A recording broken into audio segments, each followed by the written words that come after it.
Well, hello there, Christ Church family. It's Pastor Ben here, and it is great to see you. We promised you that throughout this COVID pandemic, we would bring you updates from the Relaunch Team. The last time we spoke to you was back in late October, early November. And now that we've turned to a new year and some time has passed, I thought it was important to bring you an update.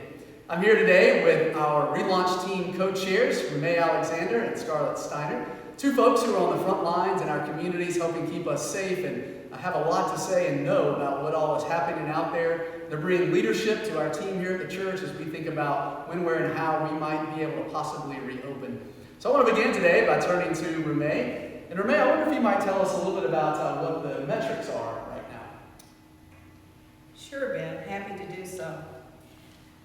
It seems that since we last talked, the positivity rate has almost tripled. And the statistics show that new cases are increasing. Hospitalizations bounce within a few numbers every day, but they're still up. And there's capacity issues as it relates to hospital care. And the death rate is huge. In fact, for the country, it's been predicted that maybe by February, we will have at least 500,000 deaths. With that in mind, things are still not great. It's still not safe to be inside. And it's still not safe to be in gatherings. In fact, at this very moment, they're asking us to prohibit any travel and to only be out when absolutely necessary. So we bring this information as part of the context for the discussion that the committee had.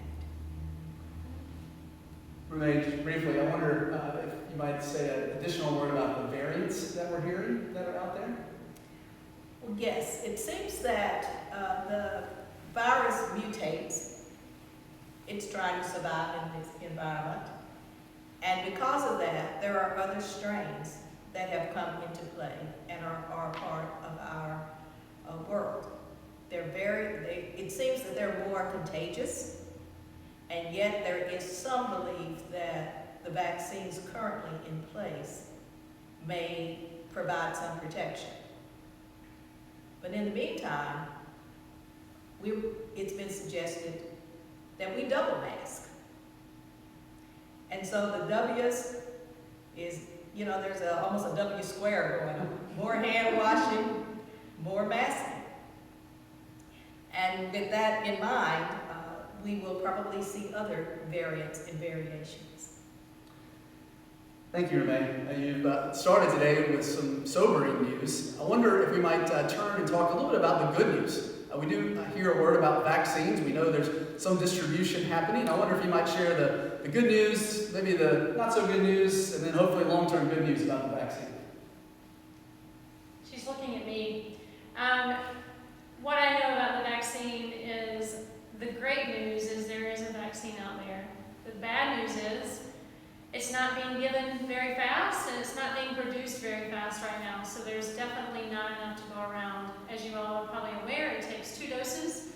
And so the frontline workers at the hospitals are the ones that are being vaccinated right now, and it's just not going fast enough for the general public to be vaccinated. And so that's definitely a huge problem in society today with, as we think about gathering as the normal public, that we are here at this church, that we think about those kinds of things, that we just do not have enough vaccines right now to get everybody vaccinated. So that's the top of the list, the top reason that it's really not safe to be back in this sanctuary gathering together. Thank you. I think we also need to remember that right now there's no vaccine approved for anyone that's under 16. It's certainly a part of our community of faith, our children and youth. And when we gather, we want to be able to gather together as a church family. Also, just a reminder that Scarlett and Rumay would remind us that once you get vaccinated, it's not a free pass. We still have opportunity and, I think, moral commitment to make sure we're keeping others safe. The research out there still hasn't verified whether or not once you've gotten vaccinated, that you could still be a carrier of the virus. And while you might not get sick, you still might be able to infect someone else. So a lot of uncertainty, and that factors into the consideration that it's just not the right time to come back together.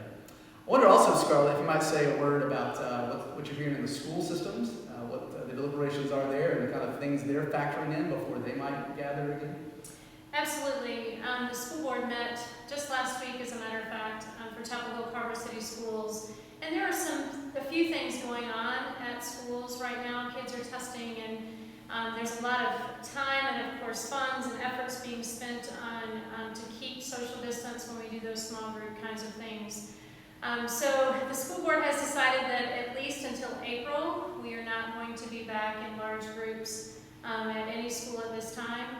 And it's for exactly what Rumay said at the very beginning. We take all of those metrics into consideration. It's just not safe to have large group gatherings in a classroom or in a gym or those kinds of things. As I said, what's going on right now is being done in small group gatherings at schools. All right, I don't know, Rumay or Scarlett, whichever one of you wants to field this, but what's the bottom line recommendation? Our task force, our committee that these two give leadership to, met last week, and their recommendation, which has gone down to our church council, and is the recommendation right now as it relates to whether we should or shouldn't gather back for in-person indoor worship. Due to everything that the statistics that Rumay said, and now the variants that are out there, not enough vaccines, all of these things put together, the recommendation is certainly not to be gathering indoors for any type of worship at this time. And that went, as Pastor Ben said, that went to the committee. Everyone was in 100% agreement, and then went to the church council this past weekend as well, as they were in agreement, because there's just too many factors out there that are not in the positive at this time.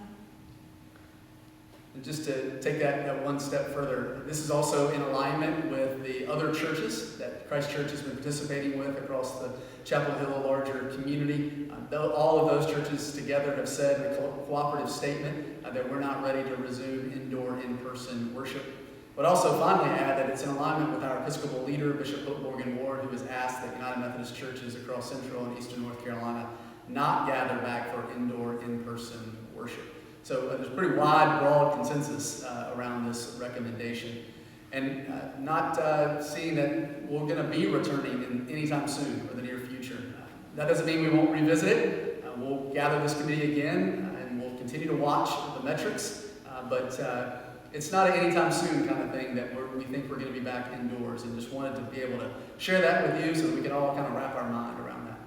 All right, as we get ready to wrap up, I do want to pivot. We've got Pastor Kristen with us here today as well, and I want to ask her to share about, we've said what we're not doing. Now I want you to hear about some of the things that we are going to be able to do, creative ways we can worship together. Pastor Kristen?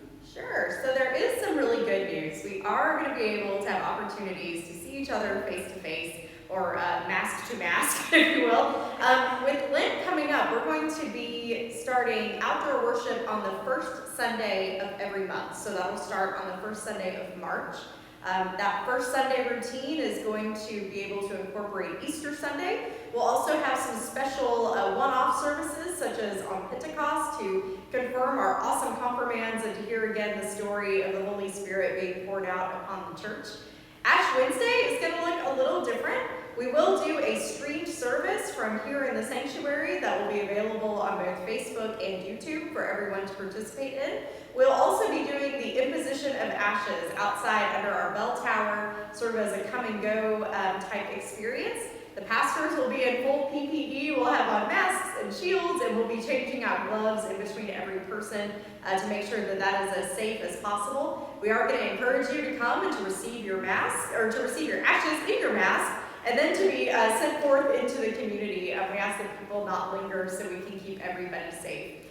In terms of Holy Week, we will have an outdoor Maundy Thursday service where we will participate in communion and remember the Last Supper in which Christ gave us that commandment to love one another.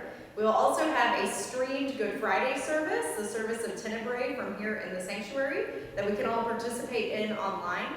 For Easter Sunday, we will have two opportunities to gather in person, one at 9 a.m. and one at 11. We'll also have our regular 10 o'clock streamed service for those who are not comfortable meeting in person. And we'll be streaming a service at sunrise at 6 a.m. from the garden, much like we did last year. So there'll be lots of opportunities for us to get to see each other, for us to get to worship, even if it is not able to be in this space altogether. Well, folks, there you have it. That is the update from the Relaunch Team here at Christ Church. You may remember that we had a sermon series back last fall in which we talked about John Wesley, the founder of the Methodist movement's 3 simple rules. And the first one of those was do no harm. And all of this is really grounded in that rule. One of the ways that we love our neighbor best is by doing no harm.